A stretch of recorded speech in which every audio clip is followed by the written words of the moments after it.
की ज्या पद्धतीत बीजेपीने वारंवार संविधान आणि बाबासाहेबांचा अपमान केला ते रेकॉर्डवर आहे, ते हिस्ट्रीमध्ये आहे.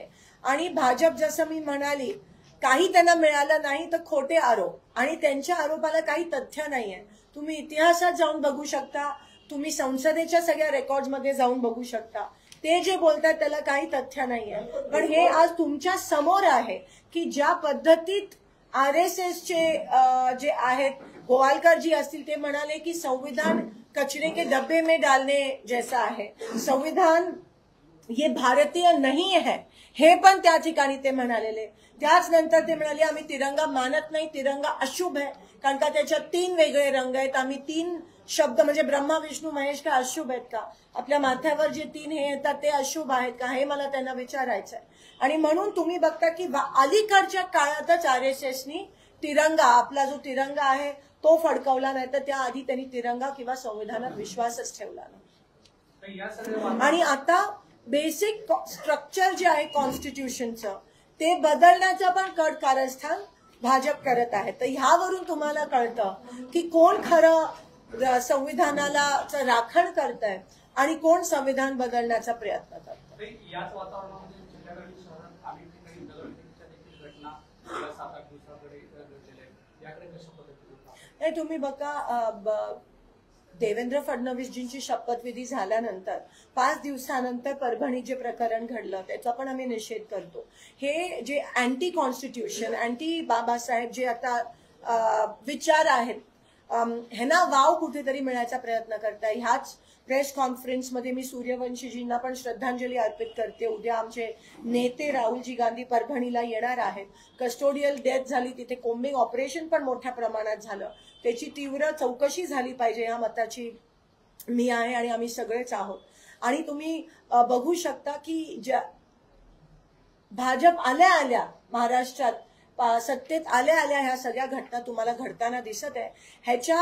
ह्या घटनेचा निषेध कुठेही सत्ताधाऱ्यांकडून होताना दिसत नाहीये. उलट त्याला पुन्हा एकदा वेगळं वळण कुठेतरी काल विधानसभेमध्ये आपल्याला सीएमनी देताना आपल्याला दिसलं. मार्कडवाडीमध्ये जे आहेत शरद पवार यांनी गेले होते, राहुल गांधी येणार अशी चर्चा एकंदरीत सुरू होती.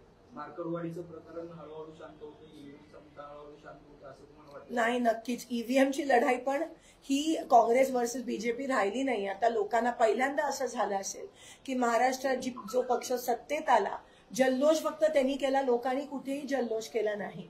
लोक दुखी आहेत आणि आम्ही ग्राउंडवर होतो, आम्हाला माहिती आहे की कसं एकंदरीत वाईब होती किंवा फीवर होता आमच्या बाजूने, प्रतिसाद होता महाविकास आघाडीच्या बाजूने. आणि लोक पण आश्चर्यचकित, फक्त सोलापूर जिल्हा नाही सगळीकडे आश्चर्यचकित झाले की हे झालं कसं. हा ईव्हीएमचा सीएम आहे आणि ईव्हीएमच्या विरोधातली लढाई आम्ही रस्त्यावर आणणारच आहोत. आता आम्ही संसद चालू होती म्हणून, पण त्या दरम्यान हे गंभीर अमित शहाकडून हे वक्तव्य आलं. आणि आता लगेच उद्या आमची CWC आहे बेळगावमध्ये, कारण का महात्मा गांधींना काँग्रेसचे CWCचे अध्यक्ष होऊन 100 वर्ष होत आहेत. तर त्याच CWC मध्ये आणि रॅली पण आहे. धोरण आम्ही ईव्हीएमची लढाई रस्त्यावर कशी आणायची त्याबद्दल आम्ही धोरण ठरवतो.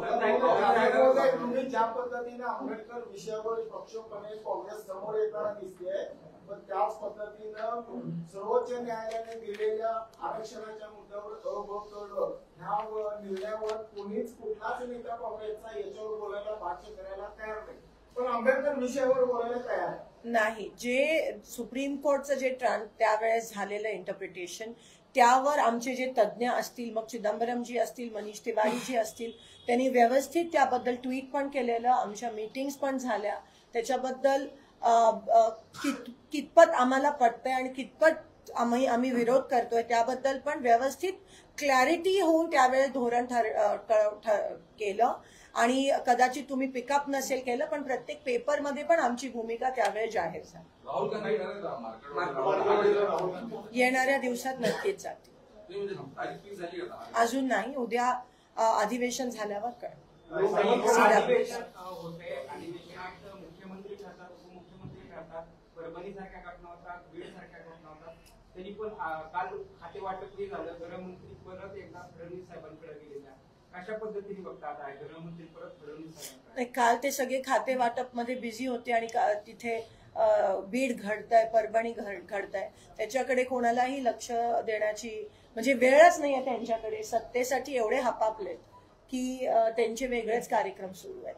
पण आजचा जो विषय तो संविधान बद्दल आहे आणि बाबासाहेबांबद्दल जे वक्तव्य झालं त्याच्याबद्दल आहे. तर मी आग्रहाची विनंती करते की आपले प्रश्न संसदेमध्ये कोणते मुद्दे आपण ते रेकॉर्डवर आहेच. विमानसेवा असेल, पाण्याचे मुद्दे असतील, टेक्स्टाईल पार्कचा विषय असेल, माझ्या भाषणात अनेक असे सोलापूरशी निगडीत विषय जे एवढे वर्ष मांडले गेले नव्हते संसदेत, ते मला यावेळेस तुमच्या आशीर्वादाने मांडण्याची संधी मिळाली आणि नक्कीच त्या गोष्टीला यश मिळेल मला खात्री आहे. आणि मी भांडून सोलापूरसाठी त्या सगळ्या गोष्टी लवकरात लवकर आणि हा मी शब्द देतो. लोकसभेपूर्वी होडगीचं विमानतळ सुरू होणे, बोरामणीचं झालं पाहिजे अशी मागणी करणाऱ्या शिंदे हे विधानसभा नंतर खासदार म्हणून लोकसभेमध्ये म्हणतात की विमानसेवा सुरू झाली पाहिजे. म्हणजे एवढा विरोधाभास कसा काय दिसतो? कशाबद्दल? म्हणजे सुरुवातीला म्हणत होता की तुम्ही होडगी नको, बोरामणी पाहिजे. आम्ही असं कधीच बोललो नव्हतो. तुम्ही थोडासा गैरसमज झालाय तुमचा. होडगी विमानतळ झालं पाहिजे आणि त्यासोबत इंटरनॅशनल एअरपोर्ट जे आहे ते बोरामणी, म्हणजे बोरामणी होईपर्यंत होडगी तर सुरू ठेवा ना. आणि तुम्ही दोनदा झालेल्या एअरपोर्टचंच इनॉग्रेशन करता. इलेक्शनच्या आधी तुमचा जुमला होतो की एअर सर्व्हिस चालू होणार आहे. अजूनही तुमचे 5 आता आमदार निवडून आले तरी तुमची अजून एअर सर्व्हिस सुरू झाली नाहीये.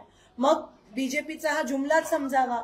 तुम्ही एअरपोर्ट मोदीजींना त्या ठिकाणी ऑनलाईन काहीतरी करवलं वाटतं मला वाटतं, आणि अजूनही तुमची एअरपोर्ट सेवा एअरलाईन सर्व्हिस त्या ठिकाणी सुरू झाली नाहीये.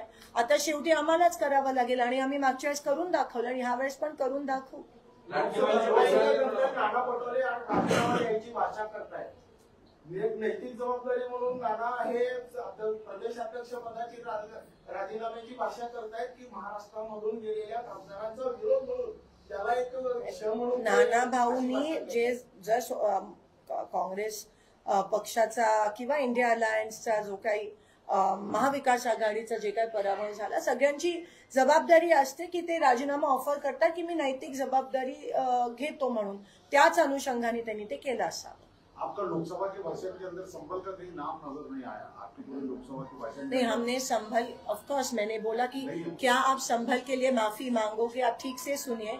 मैं जब भाषण दे रही थी तब स्पीकर साहब मुझे बोलने नहीं दे रहे थे, सामने से भी विरोध हो रहा था. मैंने कहा कि वो बार बार इंदिरा जी का नाम लेते हैं इमरजेंसी को लेके, और मैंने ये कहा कि इंदिरा जी ने तो माफी मांगी और फिर वो 2/3 मेजोरिटी से चुन के आई. आप कब माफी मांगोगे संभल के लिए? आप कब माफी मांगोगे मणिपुर के लिए? आप कब माफी मांगोगे हाथरस के लिए? आप कब माफी मांगोगे उन्नाव के लिए? आप बीड के लिए, परभणी के लिए कब माफी मांगोगे? आप बदलापुर के लिए कब माफी मांगोगे? मैंने पूरा का पूरा आप पढ़िए है ठीक से और सुनिए ठीक से. राहुल गांधी